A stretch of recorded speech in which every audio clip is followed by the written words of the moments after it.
So hope dear students that you are fine. Welcome in another part of thermodynamics. तो आज का जो हमारा टॉपिक रहेगा that will be the heat capacity और इसके टाइप्स हम देखेंगे इसमें and we will also study the experimental measurement of delta H and delta U, that is the change in enthalpy and change in internal energy. ये हम कैसे experimentally measure करते हैं, किस इंस्ट्रूमेंट से, तो ये आगे आपको देखने को मिलेगा. फर्स्ट हम यहाँ पे देखेंगे what is heat capacity. So let's start. Heat capacity जो है नाम से ही समझ में आ रहा है, it is related to heat. That means जब हमारे पास एक सिस्टम होगा और उसको आप हीट एनर्जी दे रहे हो from the surrounding to the system, है ना. हीट एनर्जी कहाँ से कहाँ ट्रांसफ़र होगा, from the surrounding to the system. That means heat energy हम सिस्टम को दे रहे हैं और सिस्टम एनर्जी हीट एनर्जी को एब्जॉर्ब कर रहा है.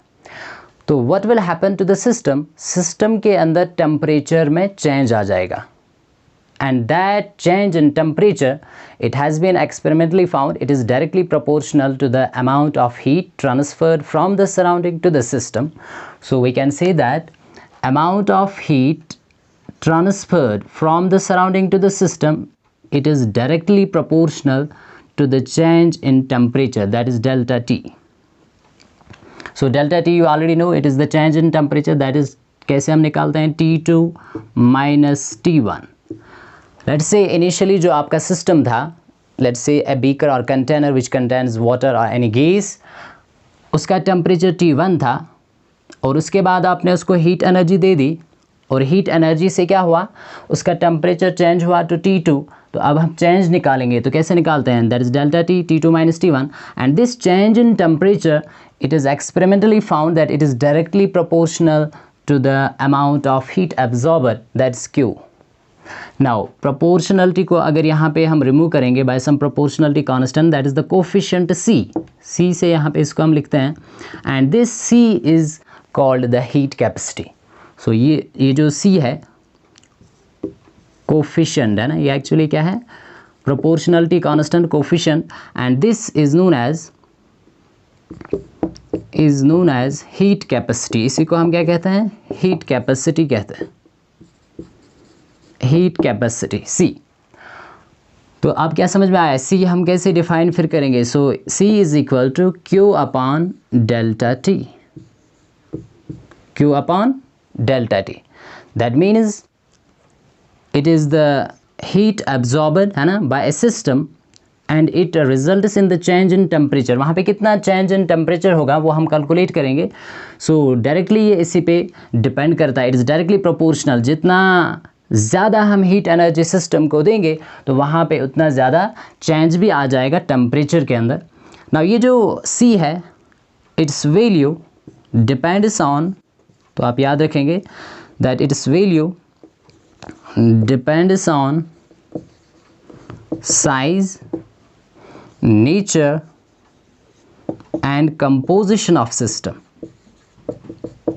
इसका जो वैल्यू है वो किस किस पे डिपेंड करेगा, सिस्टम का नेचर, सिस्टम का साइज, है ना, सिमिलरली उसकी कंपोजिशन, उस पे इसका वैल्यू डिपेंड करता है. Now note down here some points. पहला जो पॉइंट है दैट इज़ द यूनिट. तो क्या मुझे आप बता सकते हैं what will be the unit of heat capacity, कहाँ से निकलेगा, यहाँ से, from this definition.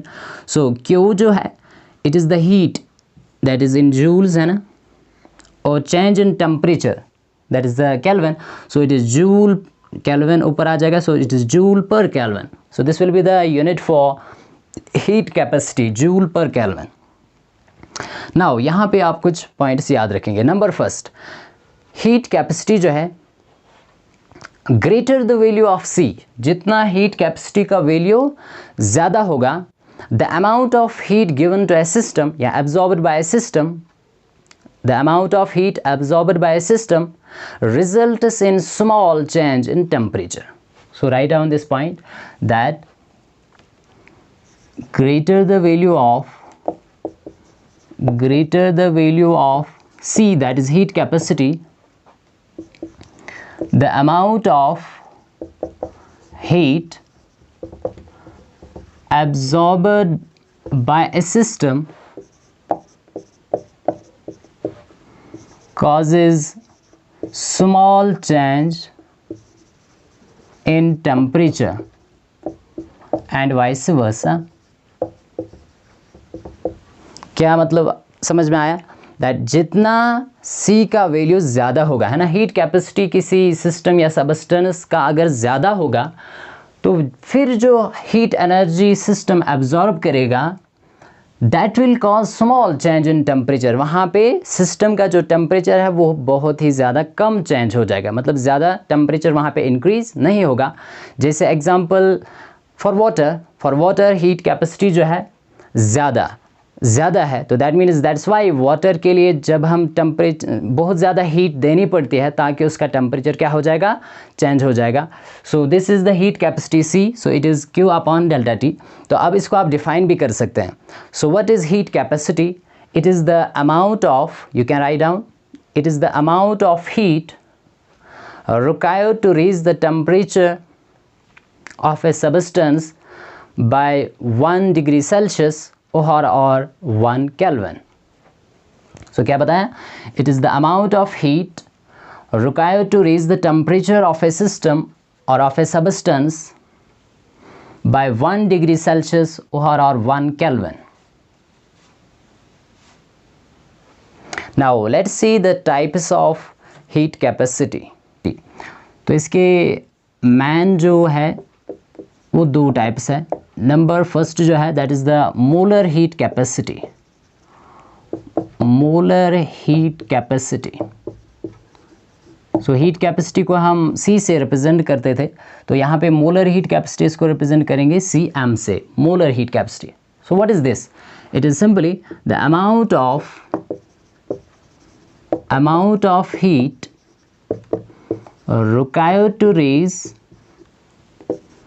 required to raise the temperature of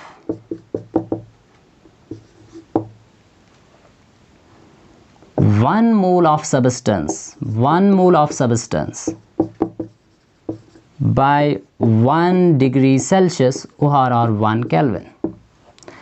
कितनी हीट एनर्जी लगेगी किसके लिए?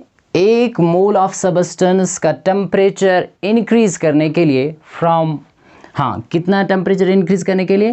बाय 1 डिग्री सेल्सियस और 1 kelvin. So that is called the molar heat capacity. तो ये हम कैसे निकालेंगे फिर?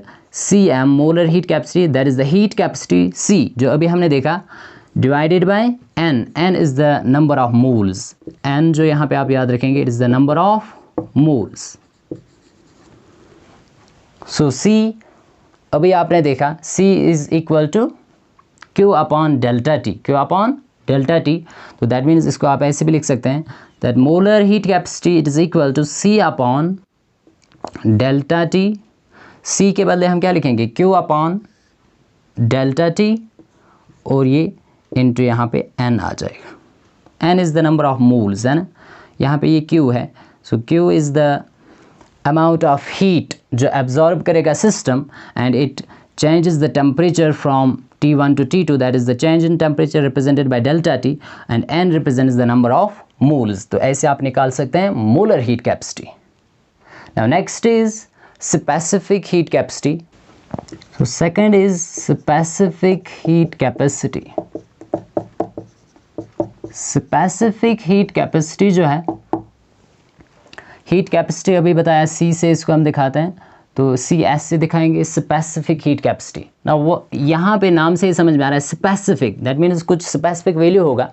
सो it is the amount of heat required to raise the temperature of unit mass of substance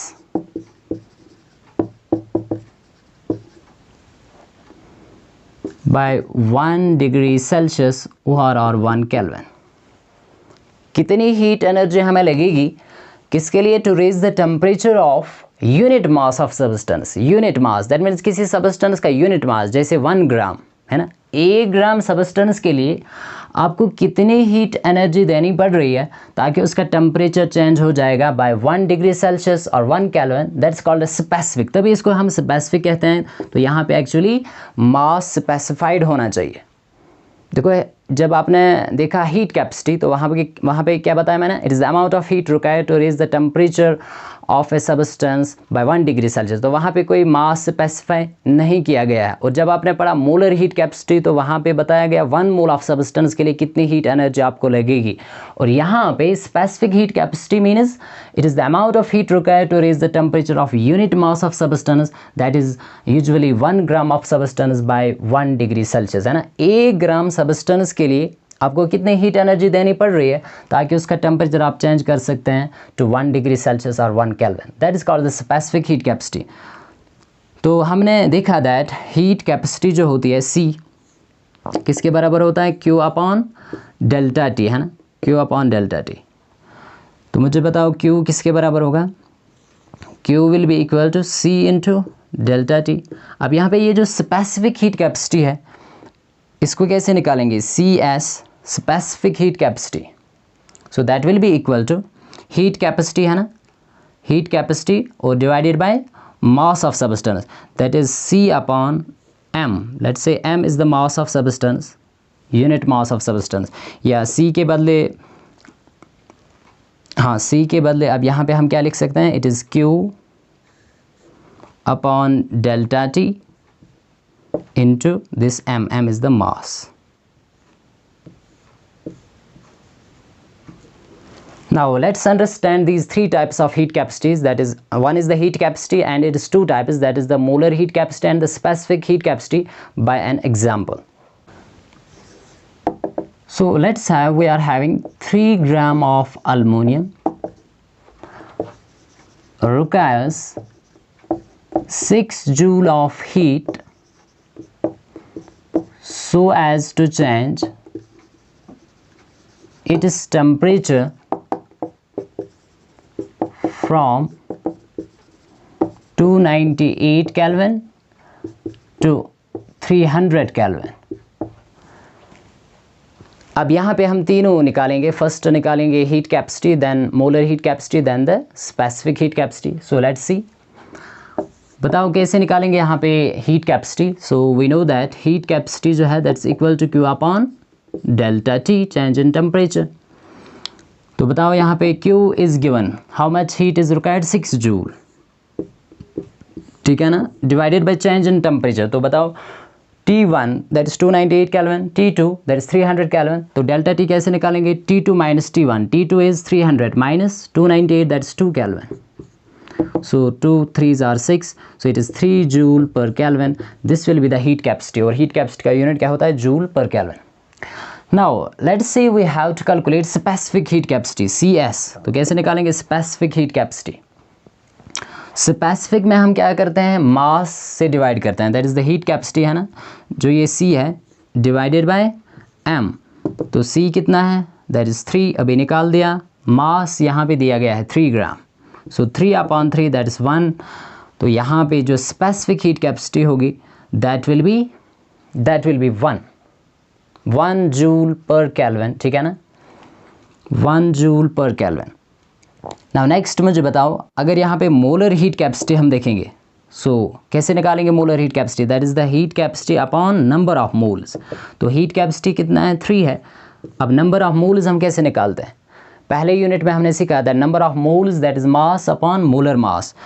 so n जो होता है that is mass upon molar mass. तो बताओ 3, यहाँ पे मास कितना दिया गया है 3 upon molar mass that is aluminium जो है atomic number 13, mass is 27। So 27, 3 3 cancel, so that will be nearly 27। So this will be the molar heat capacity, this will be the molar heat capacity. तो इसका जो unit आ जाएगा that will B joule per kelvin पर मोल, क्योंकि हाँ joule per kelvin, heat capacity का unit joule per kelvin और पर मोल आ जाएगा। और यहाँ पे जो यूनिट आ जाएगा है ना that will B joule per kelvin पर ग्राम, क्योंकि यहाँ पे mass it is in grams. So hope that you have understood what is heat capacity, what is molar heat capacity and specific heat capacity. Now let's see the measurement of delta H and delta U. So experimental measurement of delta U and delta H, ठीक है ना। हम experimentally कैसे measure करते हैं delta H and delta U, that is the change in internal energy and the change in enthalpy. So experimentally इनको हम measure करते हैं with the help of instrument known as bomb calorimeter. So that instrument is shown here. So this is the bomb calorimeter used to experimentally measure the value of delta U and delta H. तो पहले मुझे आप बताएंगे, हमने already पढ़ा है the change in internal energy किसके बराबर होता है, it is equal to the amount of heat exchanged between the system and surroundings at constant volume. ये ऑलरेडी आपको पता है, right. So what is delta U, change in internal energy, तो किसके बराबर होता है, it is the amount of heat exchanged between the system and surrounding at constant volume. ये ऑलरेडी हमने प्रीवियस पार्ट में देखा है, that is delta U is equal to Q V. तो ये जो पूरा बॉम कैलोरीमीटर है इसका वॉल्यूम हम कांस्टेंट रखते हैं, ये पूरा बंद होता है और ये पूरा बाहर से इंसुलेटेड होता है, इंसुलेटेड आउटर वेसल है ना पूरा। और ये जो बाहर से वेसल आपको देखने को मिल रही है, ये जो वेसल है ये कॉपर की होती है, और ये जो अंदर आपको देखने को मिल रहा है इसके अंदर, दिस इज़ कॉल्ड बॉम, है ना, तभी इसको कहते हैं बॉम कैलोरीमीटर। ये जो अंदर वेसल है ये स्टील की वेसल होती है which can maintain very high pressure, है ना, जो हाई प्रेशर मेंटेन कर सकता है, स्टील की वेसल, बॉम इसको हम कहते हैं। और ये जो स्टील की वेसल है इसके अंदर होता है कप, किसका होता है, प्लैटिनम का, जिसमें हम कोई सबस्टेंस ले रहे हैं जिसके लिए हमें चेंज इन इंटरनल एनर्जी निकालना होगा या चेंज इन एंथैल्पी। और इसी सिंपल में इसी कप के अंदर there are dipped firing leads, ये इलेक्ट्रिसिटी पास कर रहे हैं, यहाँ से हम इलेक्ट्रिक आर्क देंगे ताकि इस सबस्टेंस को हम बर्न करेंगे। और यहाँ से बर्निंग के लिए क्या चाहिए, कंबस्शन जब भी होती है ऑक्सीजन चाहिए, तो यहाँ पे इनलेट है, oxygen is taken from here and it is oxygen is taken at high pressure, है ना, यहाँ पे प्रेशर हम बहुत ज़्यादा हाई लेते हैं और ये प्रेशर मेंटेन कर सकता है स्टील वेसल।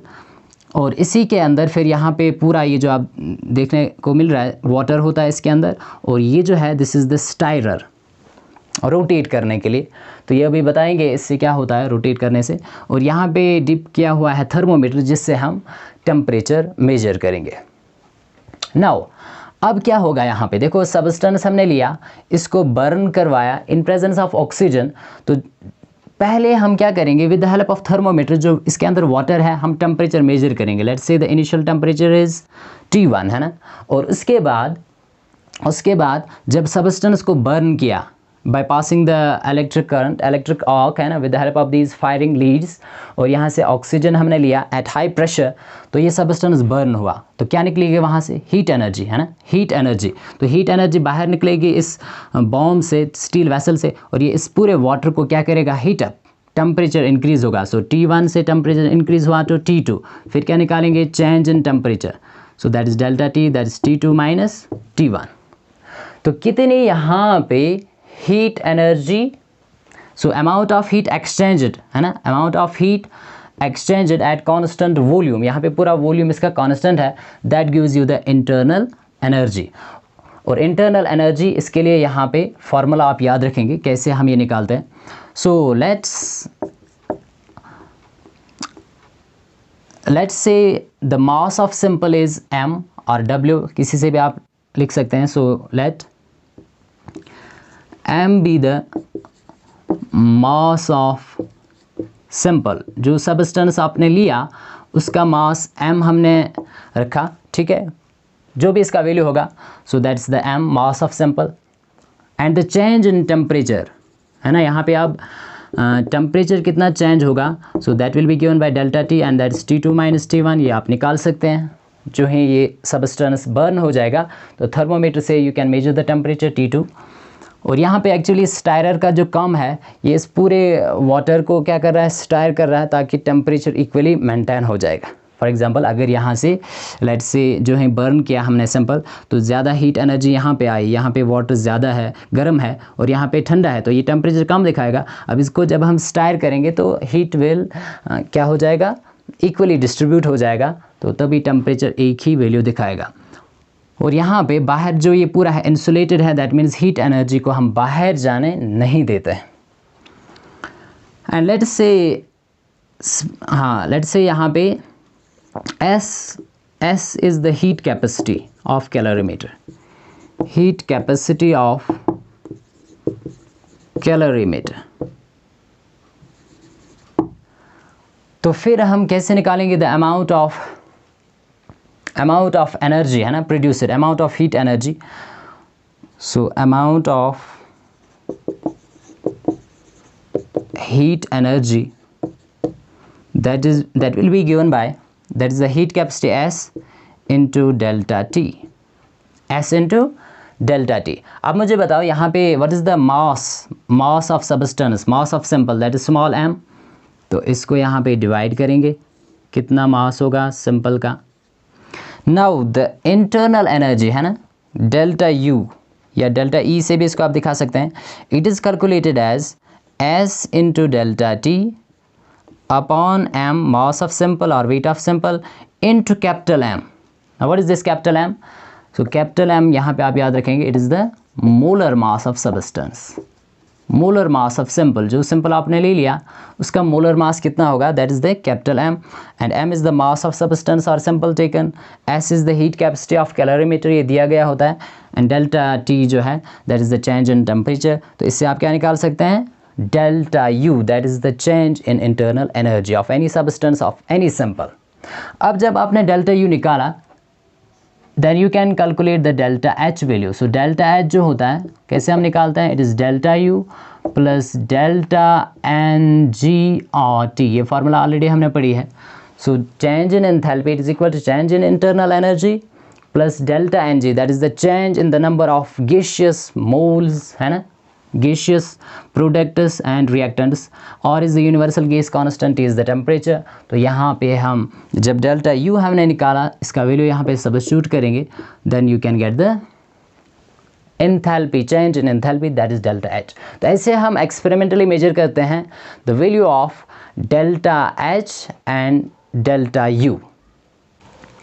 ना ये जो डेल्टा H और डेल्टा U है इस पे हम एक न्यूमेरिकल सॉल्व करेंगे, पर उससे पहले यहाँ पे हम देखेंगे heat capacity at constant pressure and heat capacity at constant volume. तो मुझे आप बताएंगे, वी नो दैट अभी हमने देखा दैट हीट कैपेसिटी C जो है it is equal to Q upon delta T. Therefore Q किसके बराबर है, so Q is equal to C into delta T. Now tell me, अब अगर यहाँ पे हम हीट कैपेसिटी को मेजर कर रहे हैं एट कांस्टेंट वॉल्यूम, तो मैं कैसे लिखूँगा, that is QV, it is equal to CV into delta T. Note down करेंगे यहाँ पे, that is it is the heat capacity at constant volume. That means जब हीट क्या होगा, एक्सचेंज होगा at constant volume, that means volume को हम पूरा कांस्टेंट रख रहे हैं. So QV is equal to CV into delta T. Now you know that heat exchanged between the system and surrounding at constant volume किसके बराबर होता है, that is the change in internal energy, right. Now similarly next, इसको equation first नाम दे दो. Next मुझे बताओ that heat exchanged at constant pressure QP, so that will be equal to CP into delta T, है ना, CP into delta T.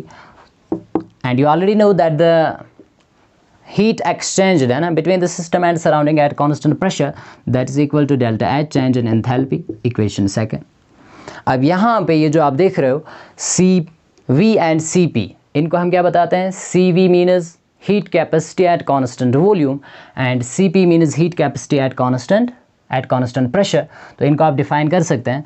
So CV is the heat capacity at constant volume.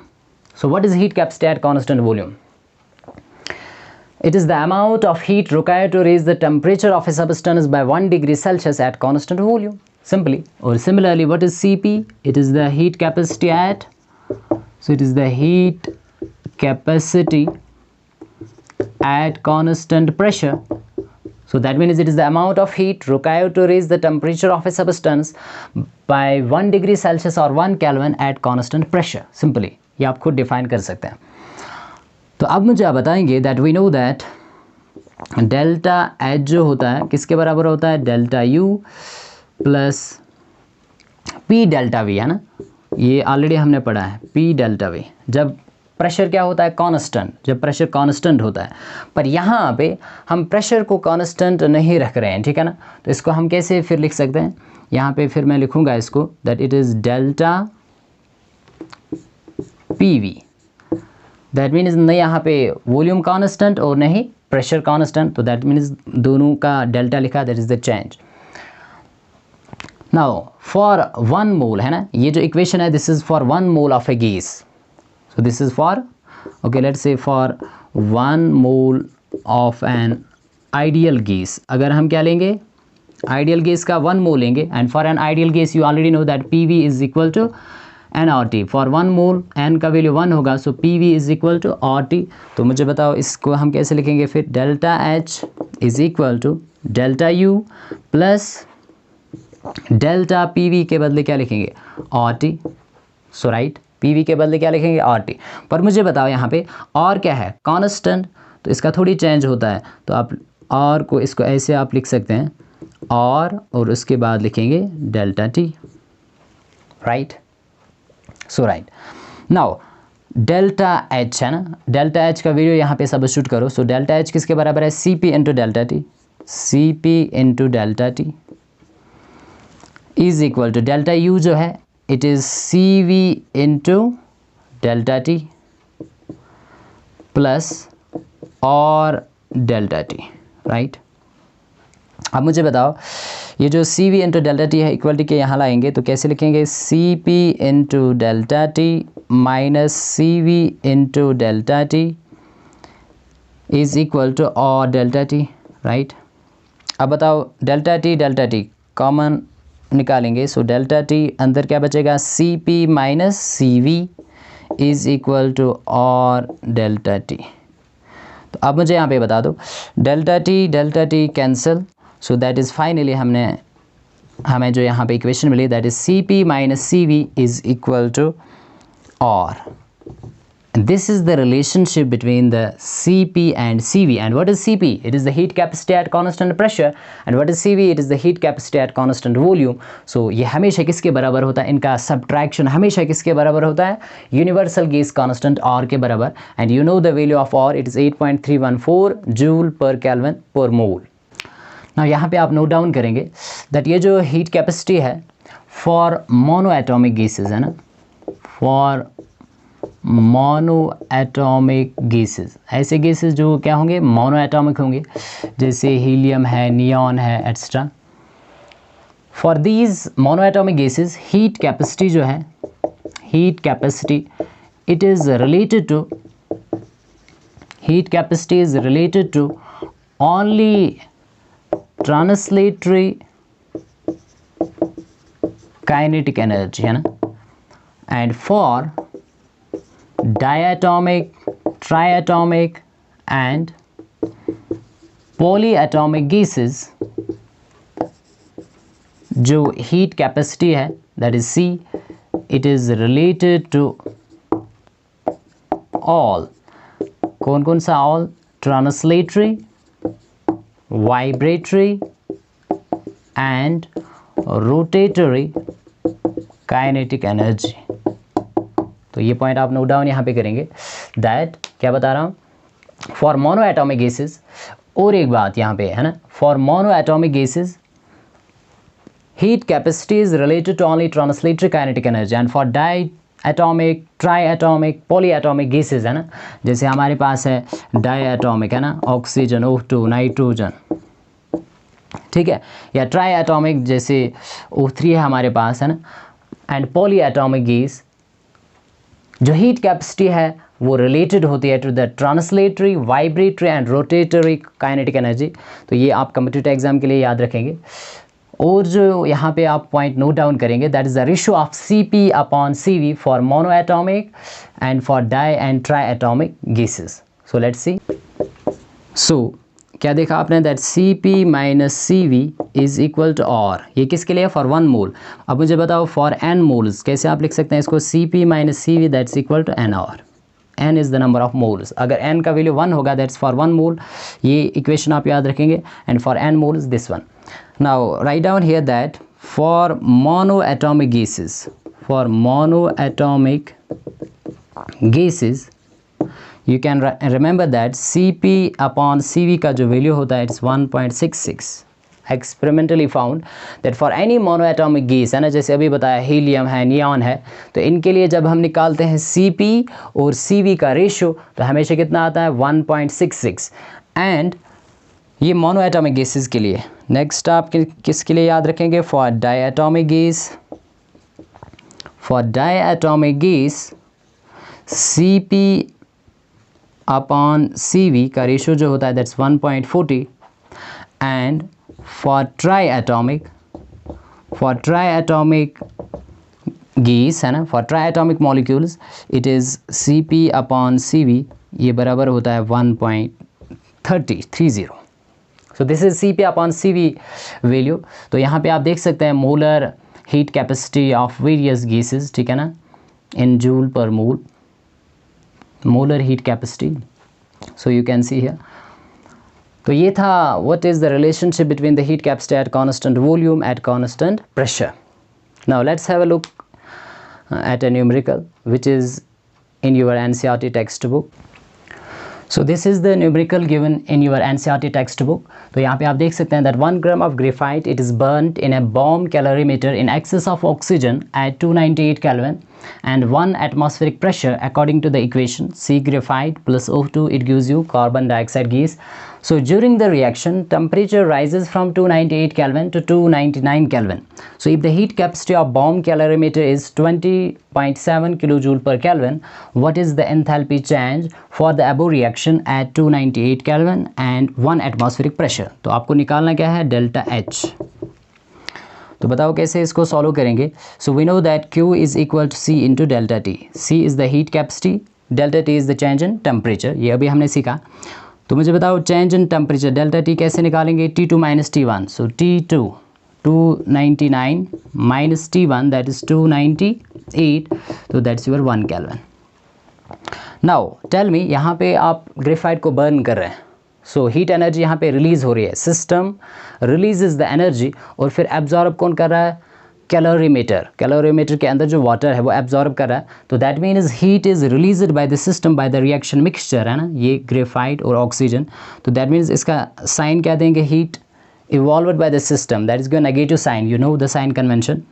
सी कितना दिया गया है heat capacity? That is given 20.7. क्या है ये? Kilo joule per kelvin. और into delta T that's your 1 kelvin. So K cancel. So this into 1 तो ये आ जाएगा -20.7 kilo joule. So this is the amount of heat Q evolved by the system. Now tell me what will be the amount of heat evolved by this reaction mixture by 1 gram of graphite. So that means by आप लिखेंगे heat evolved by combustion of 1 gram of graphite. तो इस पूरे को क्या करेंगे? ये जो वैल्यू है दैट्स -20.7 किलो जूल, इसको डिवाइड करेंगे 1 से. व्हाट इज़ द मास, है ना, mass is the 1 gram. So divide 1 से करेंगे तो same value that's -20.7 kilo joule. Now tell me what will be the heat evolved by this mixture by 1 mole of graphite. So heat evolved by 1 mole of graphite. अगर हम क्या लेंगे? 1 मोल graphite लेंगे. सो that means इसको किससे divide करेंगे? सो -20.7 kilo joule, इसको divide करेंगे किससे? नंबर ऑफ मोल से. नंबर ऑफ मोल्स आप कैसे निकालते हो? Mass by molar mass. तो मास कितना दिया गया है? 1 gram divided by molar mass, तो वो तो इंटू रेसिप्रोकल है ना. तो कितना होता है ग्रेफाइट? कार्बन का मोलर मास दैट इज 12. तो ये आ जाएगा -2.48 इंटू 10⁻² किलो जूल पर मोल, है ना, क्योंकि it is for 1 mole of carbon, combustion of 1 mole of graphite. तो वहाँ पे इतनी हीट एनर्जी क्या होगी? इवॉल्व होगी बाय दिस रिएक्शन मिक्सचर, और फिर वो कौन एब्जॉर्ब करेगा, that will be absorbed by the bomb calorimeter. Now tell me what is this, ये जो हीट यहाँ पे इवॉल्व हुई यही तो आपकी इंटरनल एनर्जी है। So this is your delta U. कैसे? Because you know that delta U change in internal energy that is equal to heat exchange between the system and surrounding at constant volume. तो पूरा bomb calorimeter constant volume पे है, volume change नहीं हो रहा है। So this is here your minus 2.48 into 10⁻²² kilo joule per mole. अब आपको क्या निकालना है, डेल्टा एच। तो कैसे निकालेंगे? So delta H you know it is equal to किसके बराबर होता है, delta U plus delta N G R T के बराबर। तो डेल्टा एन जी कैसे निकालेंगे from this reaction? So delta n g you already know it is np minus nr, number of moles of gaseous products minus number of moles of gaseous reactants। तो यहाँ पे number of moles of np कितना है, 1 है, क्योंकि एक ही मोल यहाँ पे CO2 का है।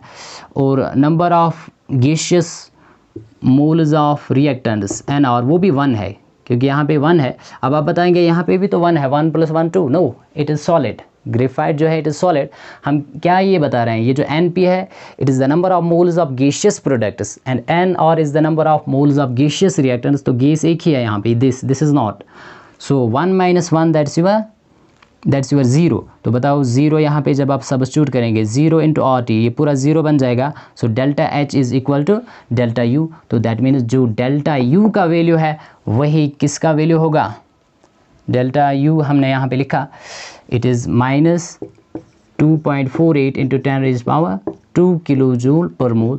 तो यही वैल्यू डेल्टा H के लिए भी होगा, बिकॉज यहाँ पे delta Ng comes out to be 0। तो ये पूरा 0 बन जाएगा। So delta H is equal to delta U। So that means the change in internal energy it is same as that of change in enthalpy. So delta H यही आपको निकालना था। So hope that ये आपने समझा होगा। तो आज के टॉपिक में हम यहाँ तक ही पढ़ते हैं। So thank you for watching.